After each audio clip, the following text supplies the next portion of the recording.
Olá e bem-vindos a mais uma análise. Hoje a gente vai mergulhar num material que, olha, parece bem específico, mas toca em questões muito universais. Com certeza. Vamos falar sobre a natureza da adoração religiosa e principalmente sobre aquele cabo de guerra que sempre existe entre a experiência individual e a responsabilidade com o grupo. Uhum. A nossa fonte é a transcrição de um discurso, de um contexto religioso, que está no YouTube. Ele é todo baseado numa passagem bíblica, 1 Coríntios, capítulo 14. Isso. E a nossa missão aqui é basicamente desvendar a lógica do orador, por que as pessoas se reúnem para um culto e o que isso significa de verdade para a comunidade. Ok, vamos desvendar isso. E o que eu achei fascinante aqui é como o texto constrói essa argumentação. Não é só um sermão, sabe? Ele cria uma estrutura quase técnica. Sim, Ele diferencia conceitos que a gente usa todo dia como se fossem a mesma coisa. Tipo, adoração e louvor. exato. E aí a discussão sai do nicho religioso e entra em temas como comunidade, propósito. Essa tensão que você falou entre o eu e o nós é uma argumentação bem robusta contra o que ele chama de individualismo espiritual, e ele faz isso com exemplos muito concretos. Com certeza. E o ponto de partida de tudo, o alicerce desse argumento, é justamente essa distinção: adorar e louvar. A base de tudo. Para o orador, não são só palavras diferentes, são conceitos, assim, fundamentalmente distintos. Adoração, pela definição dele, é o ato de reconhecer Deus por quem ele é. É sobre a essência, né? Isso, ele é santo, ele é onipotente, eterno. É algo totalmente vertical, direcionado só e exclusivamente a Deus. E aí, em contraste, vem o louvor, que seria sobre o que Deus faz. O texto usa a palavra elogio, o que eu achei uma analogia ótima. Sim, ajuda a entender. Você elogia alguém por uma ação, por um feito. E é aí que a coisa fica bem interessante. Porque, segundo o orador, se o louvor é um elogio, então ele não é exclusivo para Deus. Essa parte me fez parar para pensar. Porque a gente tende a colocar tudo no mesmo pacote, né? No pacote do sagrado. Totalmente. Mas ele vai buscar na própria Bíblia os exemplos para sustentar esse ponto. Ele cita um trecho de Provérbios sobre a tal da mulher virtuosa. Ah, sim, Provérbios 31. Exato. Onde o texto diz que ela deve ser louvada, ou seja, elogiada publicamente pelas ações dela. Não é adoração, é um reconhecimento. E ele não para aí. Ele mostra como o próprio apóstolo Paulo, que escreveu a carta que baseia o discurso, usa louvor de um jeito bem pé no chão, quase um feedback. Como assim? Numa hora, ele diz para a comunidade de Corinto: "Nisso eu vos louvo." Tipo, parabéns por essa atitude. E logo depois, sobre o outro assunto, ele fala: "Nisso eu não vos louvo." Basicamente uma bronca. É o uso da palavra elogio no sentido mais puro, então. Exatamente. Então essa distinção é a chave de tudo. Não é só um detalhe de vocabulário. Entendi. Adoração é interna, focada na essência. Louvor é externo, focado em ações e pode ser direcionado a pessoas, à comunidade. Perfeito. E ao estabelecer essa base, ele prepara o terreno para o argumento central. Porque se a adoração é uma experiência tão íntima, tão pessoal... Aí surge a pergunta óbvia. Exato. Por que se reunir? Se o mais importante é essa conexão vertical individual, para que o trabalho de juntar um monte de gente num lugar só? Qual o sentido do culto coletivo? E a resposta que o texto dá é o coração da mensagem toda. O culto coletivo tem um propósito duplo. O primeiro, claro, é glorificar a Deus. Ok. Mas o segundo, que segundo o orador tem o mesmo peso, é a edificação dos outros. A ideia é que, a partir do momento que você entra naquele espaço comunitário, tudo que você faz ganha um segundo destinatário. A pessoa sentada do meu lado. A pessoa sentada do seu lado. É aqui que ele critica de frente aquela mentalidade do meu negócio é só com Deus. Ah, essa frase é um clássico. E ele descreve como um equívoco total dentro da lógica da comunidade. É como ir a uma festa e dizer que você só se importa com o aniversariante, ignorando todo mundo, não faz sentido. É uma boa imagem. E para dar peso a essa ideia, ele analisa uma das orações mais famosas do cristianismo, o Pai Nosso. Ele destaca que Jesus ensina a orar usando pronomes no plural. Não é Pai meu, é Pai Nosso. Verdade. Não é o pão meu de cada dia me dá hoje, é o pão nosso, dai-nos. Nossa! A conclusão dele é que mesmo que a pessoa esteja orando sozinha no quarto, a própria linguagem da oração te obriga a manter uma consciência coletiva. A sua necessidade está ligada à necessidade do outro. É quase uma programação mental para pensar no coletivo. Isso é muito sutil e muito poderoso. Mas aí vem a parte prática, né? Se cada ato no culto tem que ter essa dupla finalidade, Deus e o próximo, como é que isso funciona? Sim, aí ele começa a aplicar esse filtro em várias áreas. A primeira é a dos dons espirituais, que Paulo lista nessa mesma carta aos Coríntios. Ok. O orador faz uma contagem dos 9 dons que são mencionados. Ele argumenta que 8 deles, tipo profecia, ensino, cura, interpretação de línguas... Dons que precisam de outra pessoa para receber, né? Exatamente. Só fazem sentido se forem para o benefício da comunidade. São, por natureza, coletivos. E o 9º dom, qual é? O 9º é o de falar em línguas estranhas, mas sem o intérprete. E segundo o próprio texto bíblico, esse dom edifica só a pessoa que fala. É uma experiência puramente individual. Puramente individual. E aí vem o ponto do orador. A proporção. De 9 dons, só um é para o benefício próprio. A matemática, segundo ele, é clara. A ênfase esmagadora é no coletivo. A experiência individual é a exceção, não a regra. Entendi. E essa lógica de dissecar as coisas continua.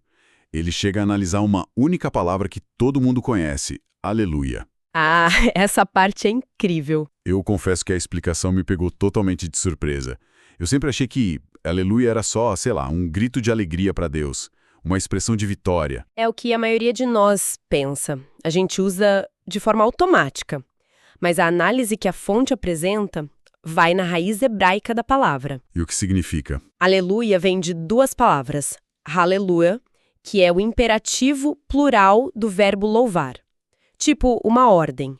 E Já, que é uma abreviação de Javé, Deus. Então, a tradução literal não é uma declaração, é um comando. É um comando, uma ordem. Vós louvai ao Senhor. Peraí, então a interpretação dele é que quando alguém grita aleluia no culto, essa pessoa não está falando com Deus, Ela está falando com a comunidade. incentivando as outras pessoas a louvarem a Deus. Exatamente. A palavra funciona como uma convocação. É um ato que visa gerar uma resposta coletiva. Uma pessoa começa chamando as outras para a mesma ação. É inerentemente comunitário. Nossa, isso muda completamente a percepção de uma palavra tão comum. Muda tudo. E eu nunca tinha pensado nisso dessa forma. E ele ainda leva essa lógica ao extremo, com um detalhe que pode parecer, sei lá, pedante, mas que no raciocínio dele faz todo sentido. Sobre o plural, né? Isso. Ele diz que usar aleluias no plural estaria teologicamente incorreto. Porque se aleluia já significa louvai ao Senhor, um Deus só, aleluias implicaria em louvai aos deuses. Politeísmo. Exato. E embora pareça um detalhe mínimo, Ele serve para reforçar o ponto principal de forma muito enfática. o argumento é que não há espaço para o individualismo sem propósito no culto. Se a gente conectar tudo, até a menor unidade de expressão, uma única palavra, É reenquadrada como uma ação que visa o outro. tudo, absolutamente tudo tem que passar por aquele filtro duplo. Glorifica a Deus, edifica a comunidade. E esse filtro não fica só no culto. O discurso leva essa lógica para a vida cotidiana, até para os bens materiais. O que deixa a discussão bem mais prática. Ele dá o exemplo de alguém pedindo um carro a Deus. A pergunta que o orador faz não é "você merece um carro", e sim "por que você quer um carro?". A motivação é o que importa. Ele contrasta 2 situações. Uma é pedir um carro esportivo de 2 lugares para satisfação pessoal. A outra é pedir um carro de 7 lugares. Não para ostentar, mas com um propósito claro de poder levar mais gente da comunidade para os eventos da igreja. Pessoas que talvez não tivessem como ir. A ação é a mesma, pedir um carro. Mas a intenção, que é moldada por essa consciência coletiva, muda tudo. Muda completamente. É como se aquele versículo, quer comais, quer bebais ou façais qualquer outra coisa, fazei tudo para a glória de Deus, ganhasse uma segunda parte, e para a edificação do próximo. Tudo se torna um ato de serviço. O que nos leva à grande conclusão do discurso. Se tudo, dons, palavras, bens, deve servir ao outro, então o indivíduo não é o ponto final. Ele não é o receptáculo final das bênçãos. Então, juntando todas as peças, o que tudo isso significa? A mensagem central parece ser uma rejeição quase total do individualismo espiritual. A vida de fé, por essa ótica, não é uma jornada solo. O indivíduo não é o destino. Ele é um meio, não um fim. E é aqui que o orador usa a metáfora que amarra todo o argumento. A imagem do indivíduo como um canal. Um canal. Ou uma extensão, como ele também diz. A ideia é que Deus alcança uma pessoa para, através dela, alcançar outras. Cada bênção recebida, seja conhecimento, um dom ou um bem material, não é para ser acumulada. Ela tem que fluir. O propósito é que ela flua através de você para chegar em quem precisa. Para ilustrar isso, ele conta uma história bem simples sobre uns banquinhos de plástico. Ah, sim. A história é ótima. Uma pessoa na comunidade tinha uns bancos em casa que não usava mais. Para ela, era algo trivial, quase um entulho. Mas ela soube de outra família que não tinha onde sentar para comer. Comiam no chão. E ela doou os bancos. É uma história pequena, mas que ilustra a ideia perfeitamente.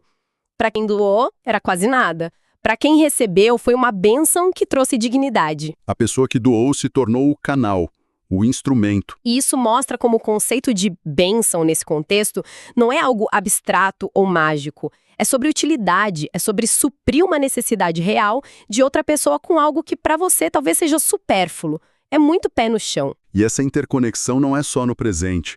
O orador argumenta que ela atravessa o tempo. Ele fala das histórias dos personagens bíblicos. Profetas, apóstolos. Isso. A ideia é que as vidas e os sacrifícios deles não são só relatos históricos para a gente admirar. Eles foram registrados para servir de inspiração, de edificação para as pessoas hoje. A vida de alguém séculos atrás continua fluindo como um canal para impactar a vida de outra pessoa agora. O que reforça a ideia de que ninguém vive ou crê num vácuo, né? Estamos todos, de alguma forma, conectados. A sua jornada espiritual, segundo essa visão, está inevitavelmente entrelaçada com a de quem veio antes e a de quem está ao seu redor. É a antítese completa do eu e Deus na minha ilha particular. Ok, então, recapitulando os pontos principais da nossa análise. Primeiro, essa distinção fundamental entre adoração, que é sobre quem Deus é, e louvor, que é sobre o que Deus faz. Um elogio que pode ser dado a outros também. Exato. Segundo, a ideia de que o culto coletivo tem um propósito duplo e inseparável: glorificar a Deus e edificar a comunidade. E, por fim, a consequência de tudo isso: a visão do indivíduo não como um destino final, mas como um canal, um meio para que o bem chegue a outras pessoas, rejeitando qualquer forma de espiritualidade individualista. E para fechar, fica aqui um pensamento para reflexão. A fonte argumenta que cada ação, de um simples cântico à compra de um carro, deveria ser passada por esse filtro duplo: glorifica a Deus e edifica a comunidade. Certo. Se a gente trouxer essa lógica para fora do contexto religioso, como seria aplicar um filtro de propósito duplo parecido nas nossas decisões diárias? Uma boa pergunta. Um critério poderiam ser os nossos valores e princípios pessoais.